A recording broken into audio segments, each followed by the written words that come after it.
And so I wanted to talk about the USS carrier Theodore Roosevelt. And I need to set the stage before we talk about this, because nothing occurs in a vacuum. And I followed this story since it first started breaking.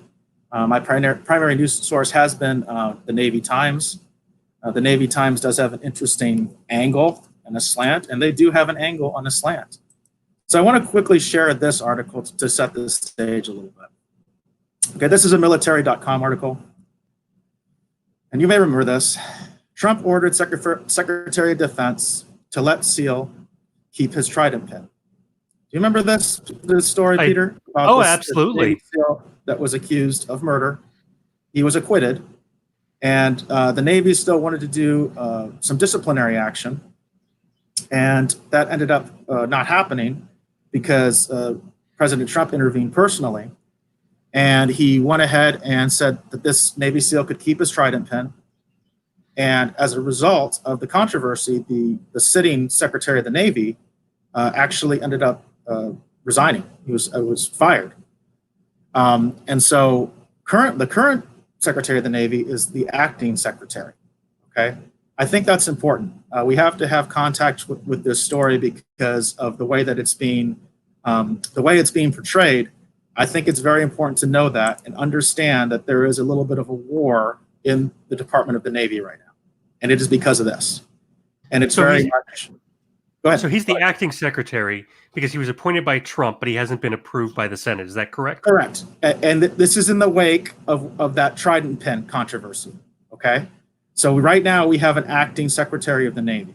Okay. Like you said, he has not been confirmed. Okay. And the previous secretary stepped down in protest. Is that what happened? I think he was fired.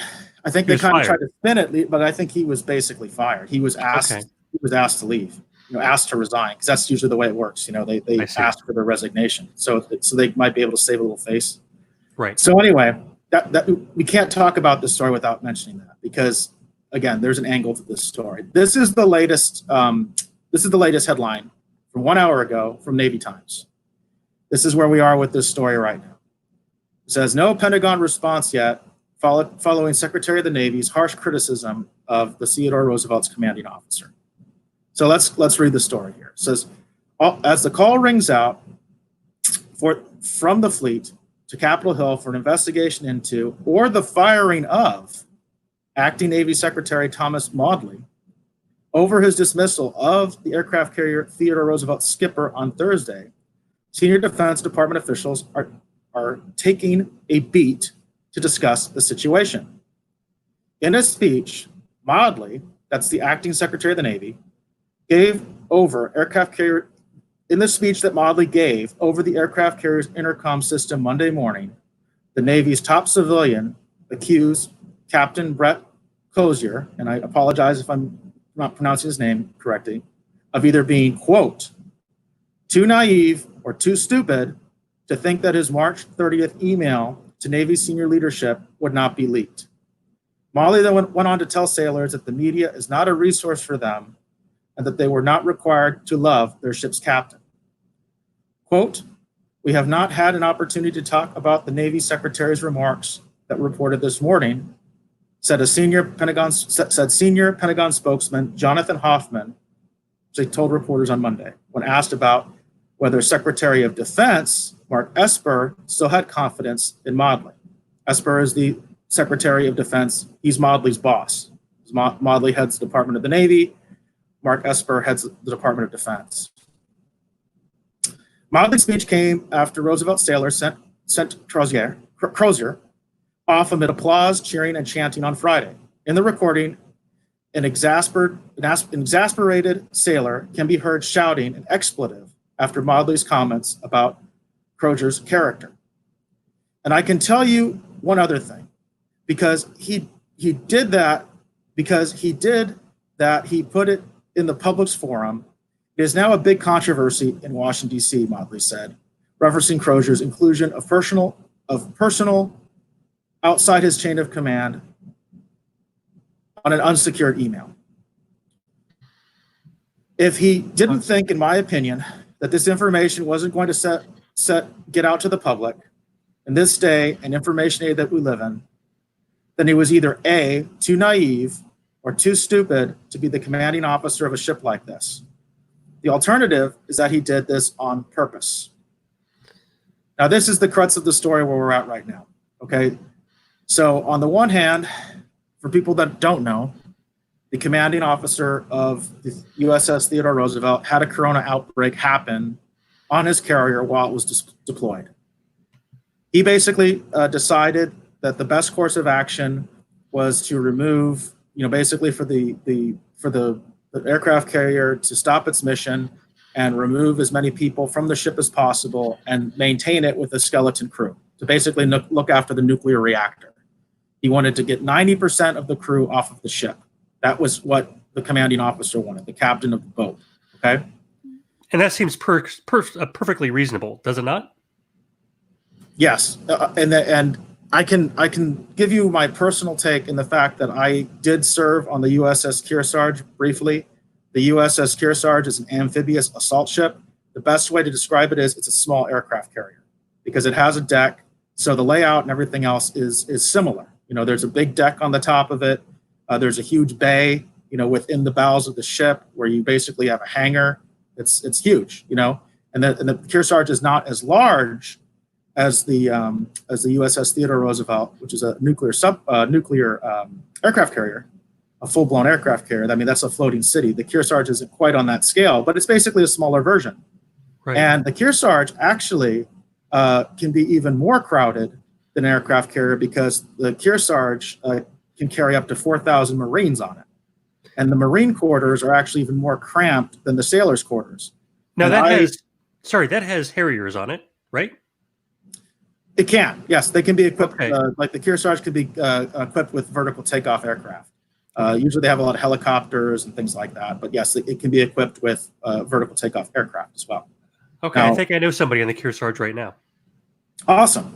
So I've been on that ship. It's actually a pride of my service. When I was in the reserves, I got to help protect that ship during Fleet Week, and I lived on it for 2 weeks. And I lived in the enlisted quarters, sailors' quarters. We were packed 3 high on our bunks, and I used to say it was like sleeping in a coffin. So the quarters are very cramped, okay? So as I like to say, sometimes, especially in today's political environment, we always get kind of it always seems to be true or false. Either you're going to side with the perspective of the acting Secretary of the Navy, who is close to Trump, or you're going to side with these critics of the Trump administration that are actually coming to the defense of its captain, who, by the way, the captain himself has tested positive for COVID-19, for the coronavirus.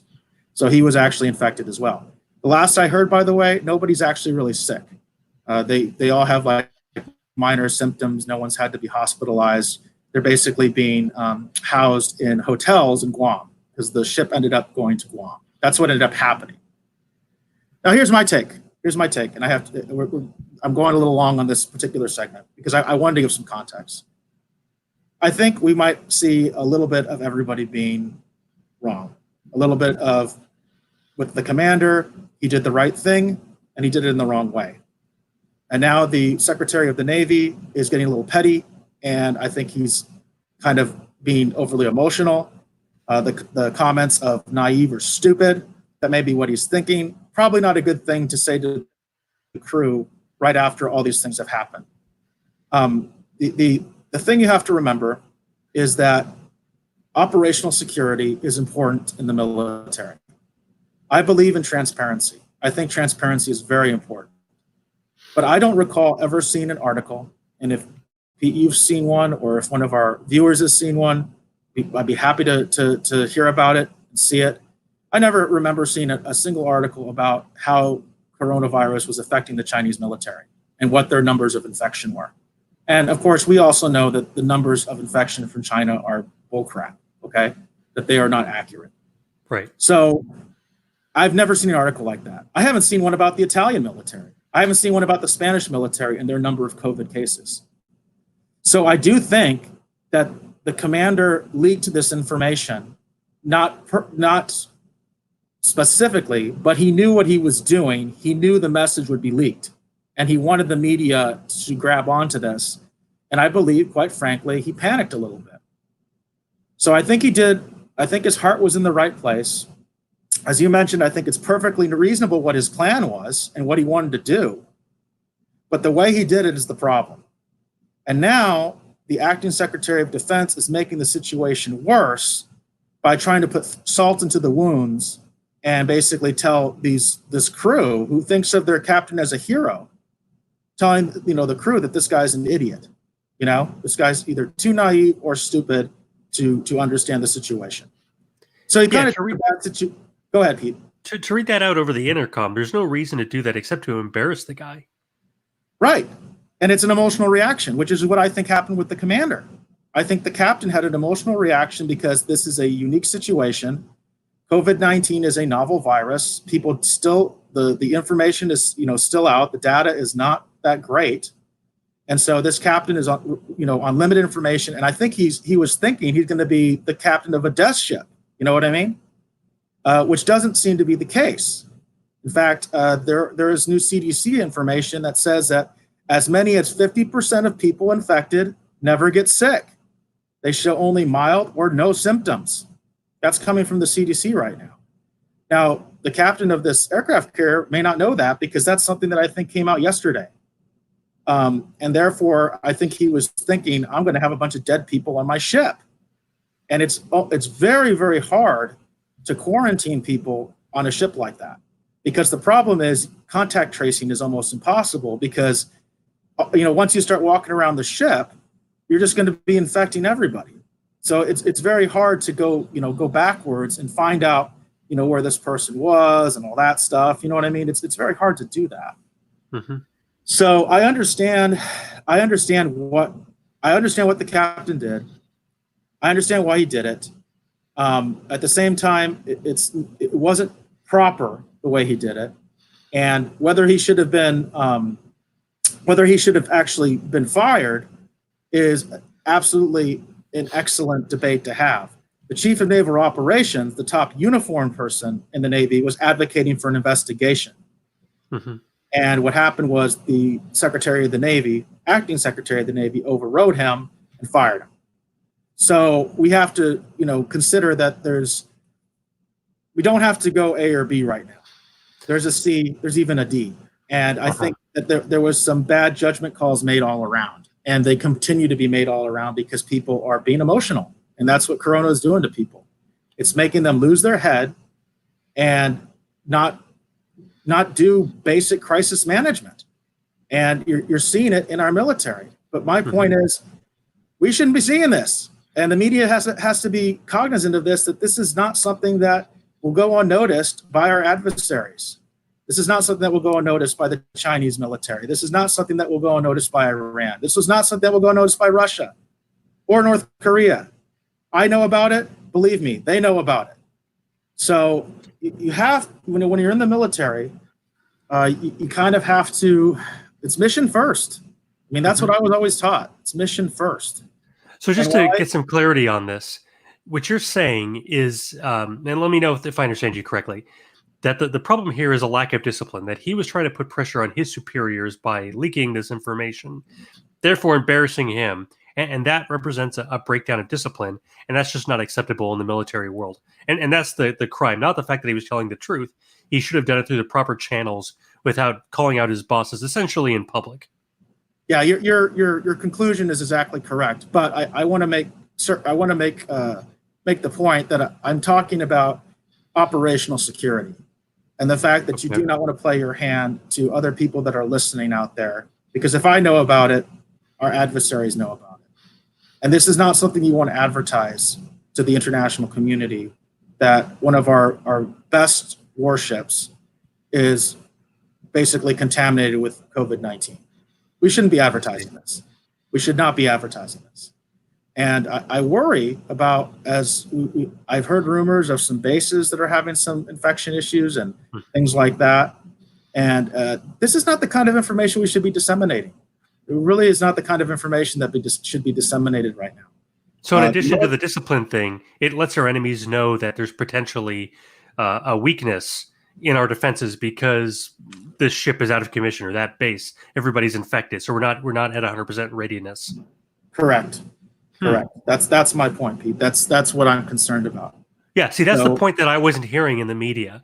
That I would see the headlines, and I wasn't exactly sure what the controversy was. Even after I read a couple articles, it seemed like it was a lot of just sort of slap fighting and name calling, and I couldn't really see what anybody's point was. Again, it's not what he said or did; it's how he did it. I think that's the main takeaway that I would put out there. And the Secretary of the Navy is doing the same thing. There's a way to explain his position without becoming condescending and destroying the morale of that ship, which is what he did. So there's blame all around, folks. It's not A or B.